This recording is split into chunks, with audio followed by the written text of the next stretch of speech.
Seems legit. Legitimates, welcome back to my channel. I have lighting. Watch this. It's still bright in here. I'm so happy. So anyway, I thought I'd do a quick video to show you how bright it is, and just because I needed to make this for an order, so I thought I'd video an order today. This is my pouchels pattern without the bottom accent, and I will show you how I prep it and sew it. Let's go. Alright, I want to play with templates today. My lighting has finally been restored to gloriousness in this room.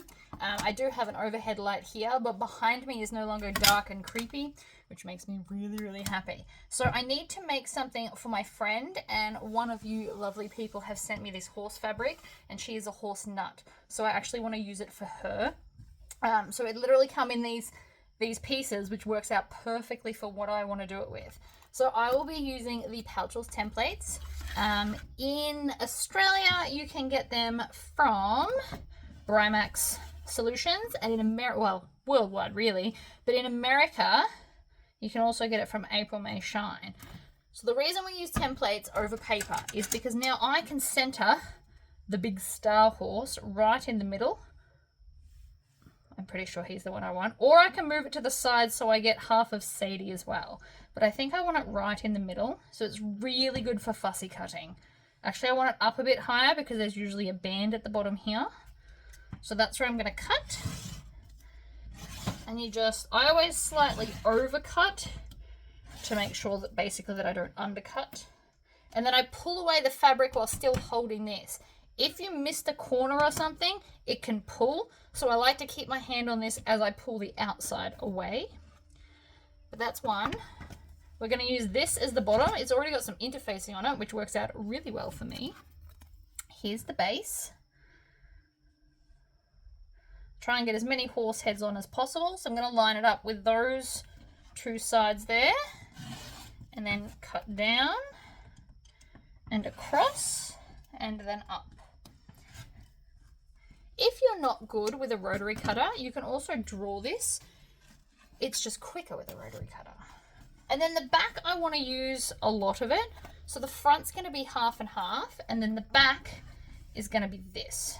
So I want both of these horses on there.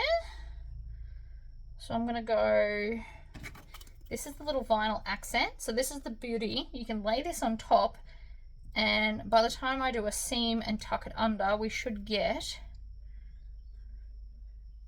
that whole face and nose.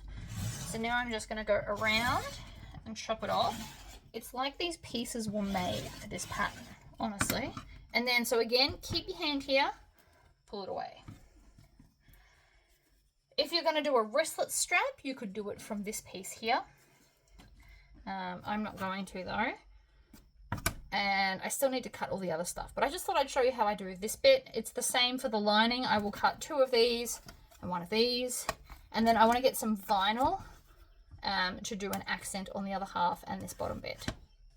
I just thought I'd show you how to do the lining as well. And it's really important for this kind of fabric because it's got lines through it.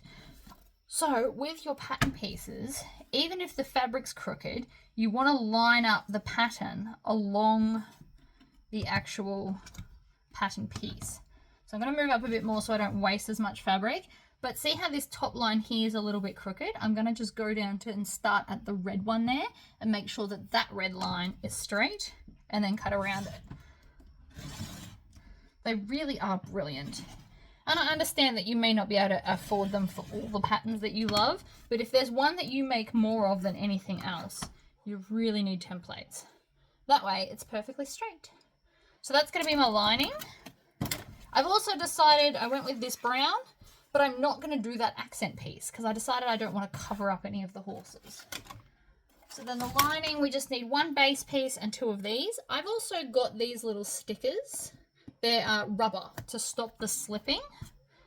They are super handy and I do highly recommend them. I love these sticker things. They are called grip stickers if anybody wants to Google them.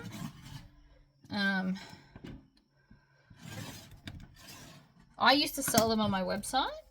I just don't now because I don't have templates here anymore. So we need two of these. So the other thing I do as I'm going is I will cut this off and throw it in the bin so that it's not disturbing me. So let's get on to the nice quick sewing. We want to start with these pieces. So they should be opposite. You should have cut them mirrored. And I'm just trying to think about how much overlap there is because I don't remember. I made this pattern a really long time ago. Okay, so it'll be 1/2 inch. It's good to know though. Generally, most of the time I do the same seam allowance, even if it seems a bit wasteful. We're going to stitch along like so. And then we're going to go up to a decorative stitch length, which for today is 4. And we're going to just finger press this open. Now, if it's not cooperating, you can put a little bit of double-sided tape here to hold it down. I'll be fine. Practice and all that jazz. You just want to kind of hold it down and then use your fingers like the double-sided tape would be.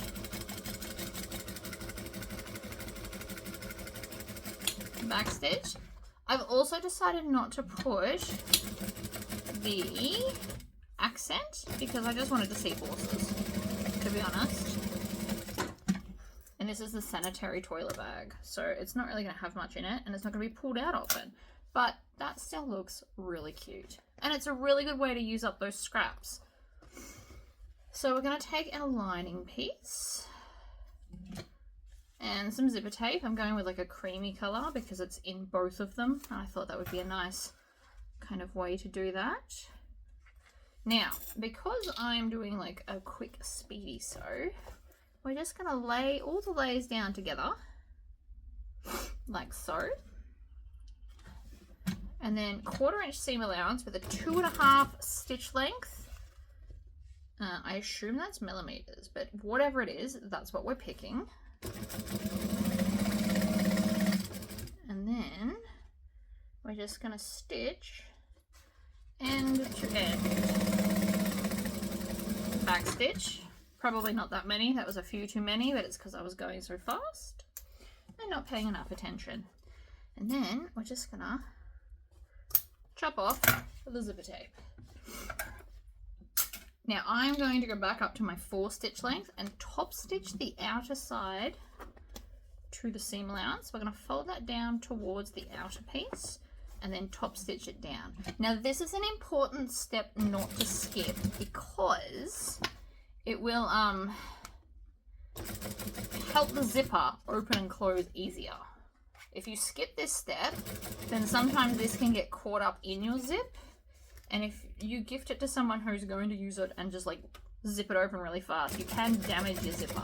So it really is important not to skip this top stitching step. You don't have to do it in the decorative stitch length if you don't want to, but please don't skip it. Not just because it looks pretty. Like, that does look really pretty. It's not the reason why. We do it so that we don't damage our stuff. Now, if you want to, let's use, you know what? Just for something like different, let's use some zipper double-sided tape. I haven't used this in a while. It's always a fun one. So we're just going to place it really close to that top edge, like so. I wonder if I can rip it. I'm not very good at ripping tape. Oh, would you look at that? So we're going to peel the backing off. I always smush it down with my finger a little bit. It usually helps get the backing off better.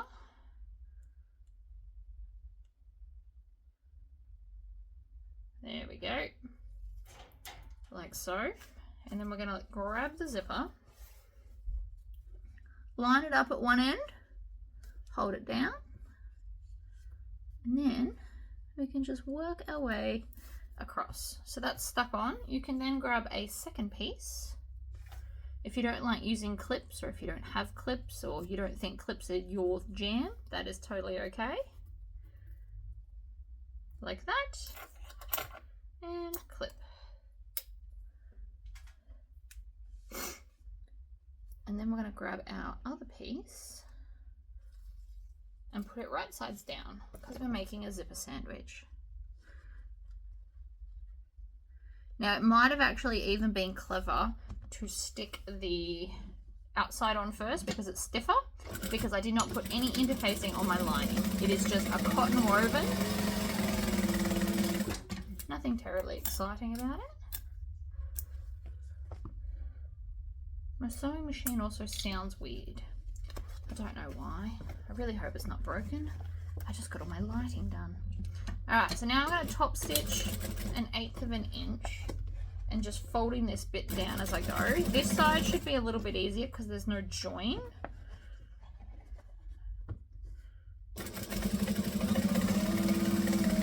Back stitch just a little bit. Whoops. Dropped my zipper. Shocker, right? And then this will be the front. So you just want to think about which way you want your zip to go. I'm going to put mine this way because that's what I like. You can do whatever you want. I also could have put her name here. There we go. Happy days. So now we're going to put right sides together for the outside and the lining. I'm going to grab some clips for this in my Lord of the Rings bowl because Lord of the Rings is awesome. I'm going to clip. The first place I'm going to clip is lining up the seam at the zipper, because that's a bit you'll notice if you do it wrong. Add a few more clips down the side. Also line up your lining. You need less clips on your lining every time. So we're going to do the same on this side. So I'm going to line up the two bits there and clip it in place. And then add a few more clips to ensure it doesn't shift while I'm sewing.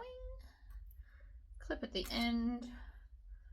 One more clip in the middle because it's sitting not straight, which is just unacceptable. And then we're going to stitch on our 2.5 stitch length down the side with a 1/2 inch seam allowance.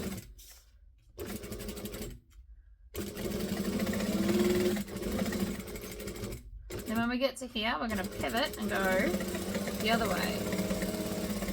Back stitch, pull it out, trim it off.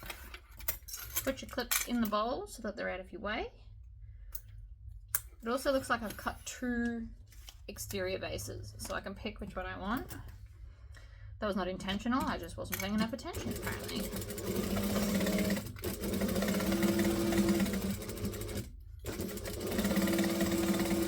If this wasn't a going out bag, which is what I originally designed it for, I would use the vinyl for the bottom, but because this is going to be a toiletry bag, because I know what she's using it for, I'm actually going to use the fabric on the bottom.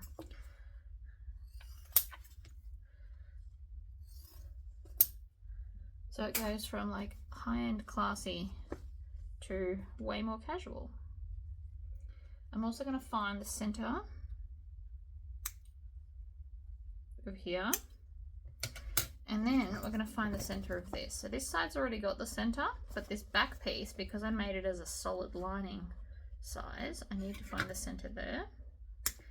And then while I'm at it, I may as well find the center of the lining because that'll be the next piece we put in. Center of everything, people. It's always good to do this after you sew in case you do less than even seam allowances. Not that you should be doing that, but if you did, that would be a way to kind of counteract that. So if this piece is the top, when we lift it down, we want the top to touch the top. Pretty sure that's how it goes. We also want to stitch, and I could probably update this pattern to cut out little seam allowance corners, but you want to start and stop 1/2 inch from the end. So instead you could just cut out the corners and it would do the same thing.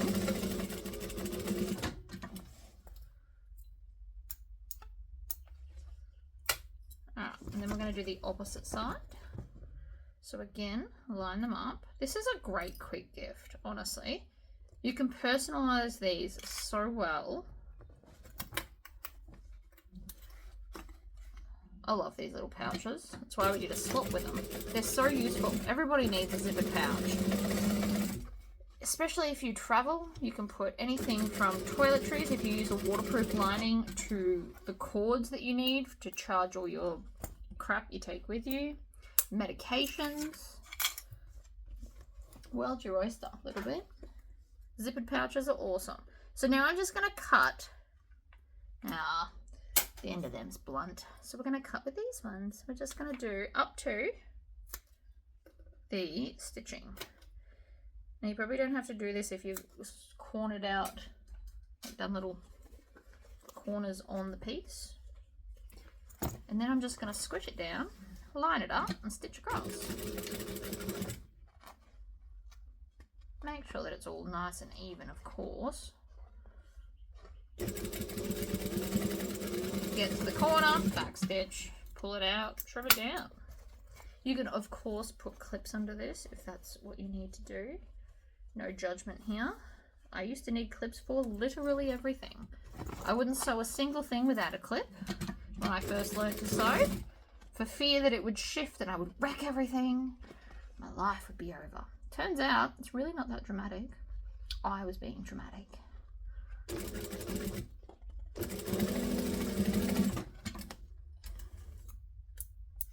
Now, because there's no interior zipper, we will need to leave a gap to turn through and then stitch off. I didn't find the center of this yet, so I'm just going to do the long edges. I have to go check my pool again as soon as I've done this too. Have to add some more water to it. It's being naughty. Alright, so we're going to again stitch this. I'm going to stitch it without clips because it's the lining and you can do that. But what we're going to do is we're going to stitch half an inch from the corner. We're going to stitch, and then I'm just going to do about 2 inches of stitching in total. This is because we're going to leave a gap to turn it through. And we always do it first because if we do happen to forget, you can do it on the second side. If you get a little bit too caught up in the, I'm going to sew this whole thing, which I have done many a time, you've still got a second side to do it. But always plan to do it for the first one so that you've got a backup plan. Trim off all the tails because they get a bit messy otherwise. In the bin they go, and then we're going to do the opposite side. So we line up those 2 center points that we created, which with all my patterns you could pretty much do it to every single piece you own. Be quite handy. Stitch, back stitch, lift it, trim it. This side was obviously much easier. The reason I'm not leaving a gap in the side is because it would be way trickier to stitch. You could have left it on here at the side, but I don't like doing that either. But you do have options. If you don't want to leave it in the base, you can leave it at the side. And that side gap could be where you stitch a tag in. This lady is a friend of mine, so she doesn't need a tag. She knows where it came from. Alright, and then we just stitch end to end. Trim those tails. And then the other end.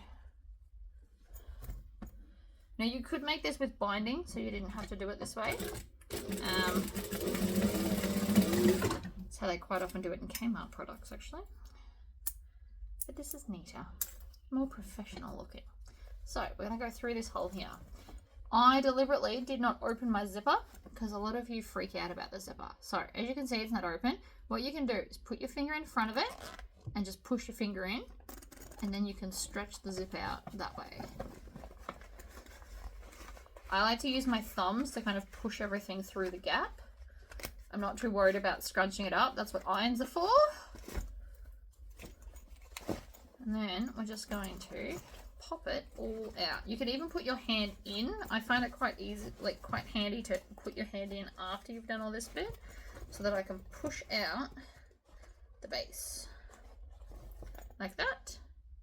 So then this is the front, and then when you lay it down, this is the right way up. Pull my hand out, and then I'm just going to grab this corner, push the corner out as well. Normally I would use a turning stick. I'm really not sure why I'm not. And then we're just going to tuck. I'm going to push out that bit, tuck in those raw edges. So usually if you put your finger in and pull tight, it will fold it over for you.